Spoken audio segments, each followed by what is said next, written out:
അൽബലദിലെ കാഴ്ചകളാണ് ഇപ്പോൾ നമ്മൾ കണ്ടുകൊണ്ടിരിക്കുന്നത്. ജിദ്ദയുടെ എൻട്രി മക്കത്തേക്ക് പോകാനുള്ളതിൻ്റെ കവാടം എന്നൊക്കെയാണ് ഇവിടെ ഈ സ്ഥലം അറിയപ്പെടുന്നത്. ഇവിടെ വന്നതിന് ശേഷമാണ് മക്കത്തേക്കും അവിടേക്കൊക്കെ പോയിരുന്നത്. അതിൻ്റെ ഒരു ഗേറ്റും ആദ്യകാലത്ത് ഉണ്ടാക്കിയ ഒരു കല്ലുകൊണ്ട് ഉണ്ടാക്കിയ ഗേറ്റ് അതിപ്പോഴും അവിടെ തന്നെ ഉണ്ട്, ആ ഒരു ഗേറ്റായിട്ട്. അതിൻ്റെ ചുറ്റുഭാഗങ്ങളൊക്കെ വികസിച്ച് ബിൽഡിങ്ങും റോഡും ഒക്കെ സെറ്റപ്പ് ആക്കിയിട്ടുണ്ടെങ്കിലും ആ ഗേറ്റ് ഇപ്പോഴും ഉണ്ട്. ഈ ഭാഗത്തേക്ക് വരുമ്പോൾ കാണാൻ പറ്റുന്നത് ബിൽഡിങ്ങുകളാണ്. പഴയ കാലത്ത് ഉണ്ടാക്കിയ ബിൽഡിങ്, ആ ഒരു രൂപത്തിലുള്ള ബിൽഡിങ് ഇപ്പോഴും നിലനിർത്തി കൊണ്ട് പോകുന്നുണ്ട്. ഈ ഭാഗത്ത് തൊട്ടടുത്തുള്ളതൊക്കെ ചില ഭാഗങ്ങളൊക്കെ നല്ല ഇപ്പോഴത്തെ ലേറ്റസ്റ്റ് ബിൽഡിങ്ങാണ്.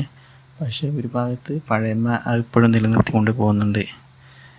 ഇപ്പോൾ സൗദി ഇപ്പോഴത്തെ ഈ വികസനം നോക്കുമ്പോൾ എപ്പോഴും ഇത് പൊളിക്കേണ്ട സമയമായിട്ടുണ്ട്. പക്ഷേ എപ്പോഴും ഒന്നും ചെയ്യാതെ തന്നെ അതിൻ്റെ പഴമയോടെ തന്നെ എപ്പോഴും ഇതൊക്കെ കാണുന്നത് തന്നെ നല്ല ഭംഗിയായിട്ടുണ്ട്.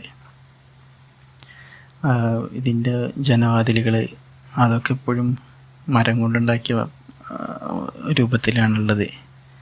കാറ്റും വെളിച്ചമൊക്കെ വരുന്ന രൂപത്തിലാണ് അതിൻ്റെ ജനവാതിലുകളൊക്കെ ഉണ്ടാക്കിയിട്ടുള്ളത്. അതൊക്കെ എപ്പോഴും അതേപോലെ തന്നെ ഉണ്ട്. മുകളിലേക്ക് അത് താഴെ ഭാഗത്ത് പിന്നെ മൊത്തത്തിൽ ബിൽഡ് ചെയ്ത് ബിസിനസ് പരമായ കാര്യങ്ങൾക്കാണ്.